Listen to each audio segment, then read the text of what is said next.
les budgets participatifs en Écosse. Bonjour. I'll speak in English. I may occasionally speak in French if I feel confident. The slides are in French, so you'll be able to follow along what I'm saying from there. A slightly different approach in Scotland, in that we're looking at communities at the heart of the way that we deliver services.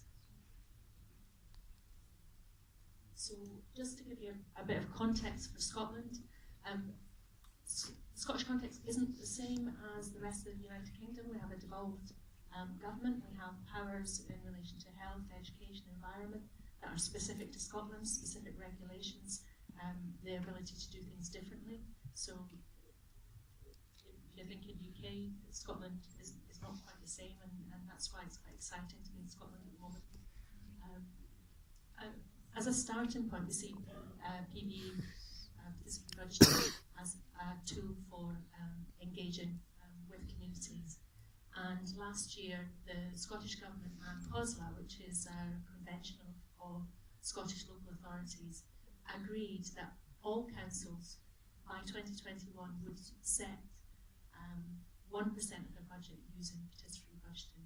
So that's quite an ambition and an aspiration for Scotland, and that's the current context that we're in, and a good basis for having conversations about where we take that. Just to tell you a little bit about Fife, and I think one of the reasons that Gilles had asked me here today is because we're not a city. We are an area of 1,312 square kilometres. We have 135 miles of coastline. We have 370 plus thousand people, a mix of urban and rural areas. We have 3 or 4 large towns around sort of 50,000 population, but we also have lots of small towns around say 3,000, 2,000. So it's quite a mix. It's a diverse area. We have a decentralised structure, so we have 7 different areas within Fife, some of which are larger than some other Scottish local authorities. So within that framework, each area is devolved in terms of how they engage communities in their area. So there's not a one size fits all. There's not a centrally imposed situation for how things should be done. To give you some background to what we've been doing in Fife, we're one of the first Scottish councils to get involved in participatory budgeting. We've been involved in it since 2010, and mainly that's been through small grants, and that's more grants to community groups to deliver improvements in the areas themselves. So it's not necessarily about what ideas for communities for what the council could be delivering on their behalf, but more about how people can get more actively involved in improving the local area. We have had some capital projects within that. So, for example, in terms of renovating parks and involving school children across one of our large towns in what play equipment is bought, what is it that children want to see in that kind of area. We've also done some exploration of online platforms. We've had an exercise that we did last year, which was £250,000. I should say that a lot of what we've been doing has been quite small scale, ranging from a pot of £1,000 of money, 5,000, 10,000, 30,000. Not huge amounts of money, but it's as a sort of way of unlocking, opening conversations with people in local communities. We've found that over time that they've been targeted by particular themes, so in terms of local environment, or to make communities safer, or specifically around, say, young people. But we've also found that we've shifted from looking across whole towns to much more targeted neighbourhood development in areas that need sort of greater capacity, where there's higher levels of deprivation, more inequality, more of a need to hear that local voice and involve people in shaping local services. And we've found that we've had So we've got 7 areas, but we've had variable take-up across those areas as well. So this is just an overview. So between 2010 and 2017, we had 25 separate processes in 5 of the 7 areas. So we started in Glenrothes with a focus on making communities safer. So, for example, lighting in skate parks was one of the projects. And that has spread virally, if you like, to other areas where specific workers who have become advocates for PV, if they've moved to another area, they've taken that with them as part of their toolkit or the way of working, or as a way of engaging with communities. One of the challenges has been that we've had 25 different processes, and we've called it different things every time as well. So we've got no single sort of identifiable brand, so people are probably not aware that participatory budgeting is a thing, but it is central to, it is a common theme that runs through all these 25 different areas. And thinking about some of the positive impacts from that, PB is a very intense but rewarding experience. Like Marta, I'm a technician and official within government, and I've found it to be among some of the most strong partnership working that I've been involved in as well, but also really powerful in terms of engaging communities and getting them involved in responding to the issues in their local area. And we found that PB has been particularly good as a way of engaging young people in the process.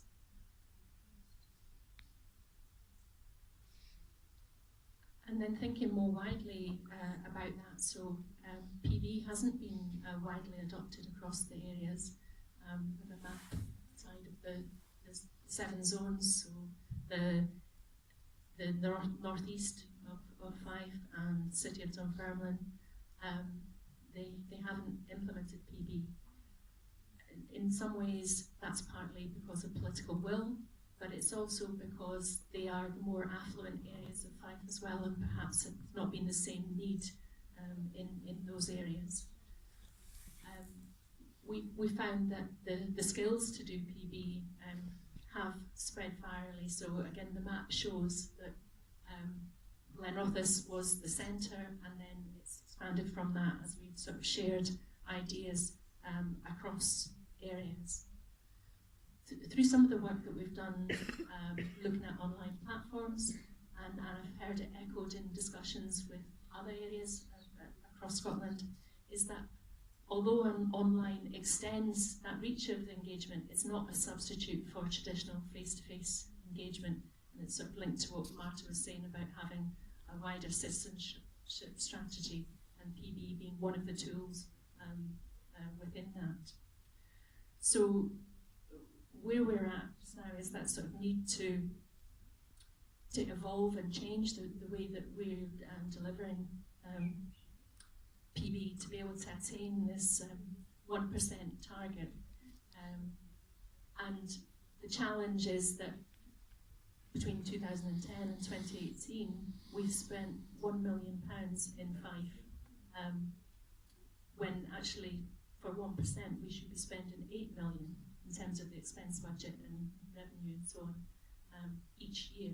So we've got quite a challenge within that as well. So thinking about how you extend and maintain that is thinking about the skills that you need across that. I think you need a mix of skills.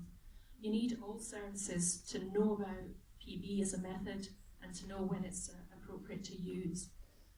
Because we have a devolved structure and the sort of community base, we see our communities and area staff as essential to lead in on that process of PB. One of the good things with the 1% is that we now have finance interested in so that they've suddenly woken up and thought about what they need to contribute as well. So partly they're key in terms of identifying the budgets, identifying the areas where people are willing to cede a bit of control and hand over power to do things a bit differently. There's the really strong sort of communications, even in terms of, Marta was showing me the programme for Qashqai, in terms of the projects, so actually how you communicate that information out to everyone else is a really important part of it as well. And in terms of how you support that voting process, how you ensure that rigour, how you draw on the skills that there are already within councils for that area of work. And particularly when you're thinking about sort of capital projects or areas like that, thinking about their role in being involved in directing and identifying projects, and also thinking about other services who may need to be involved in that as well. So we've been thinking about where might be areas that we could look at to be able to mainstream, to expand. So this isn't just about small grants on a bigger scale. That's not going to get us very far. It's looking at some of those key areas where we could be more participative. So one area we think is our Area Transportation Works programme, where we think there could be a role for engaging communities in deciding what priority should be given to different roadworks. So not that there isn't a professional assessment of what work needs done, but then it might be done in a slightly different order if you did that participatively. There's certainly scope to involve young people in the design and delivery of services. For example, if there's work to be done to improve a school or to add on a new facility or to redevelop, as Carlos was mentioning, tech labs or other things within that, and involving the pupils at that school, it seems an obvious thing to do. We don't have the same amount of money as New York or Paris, but there's definitely scope in terms of those larger sort of capital projects that are both across the whole of Fife, but also specific to areas within that where there will be sort of key projects where, again, it should be an automatic thing to include community voices in shaping and making those decisions. And although the 1%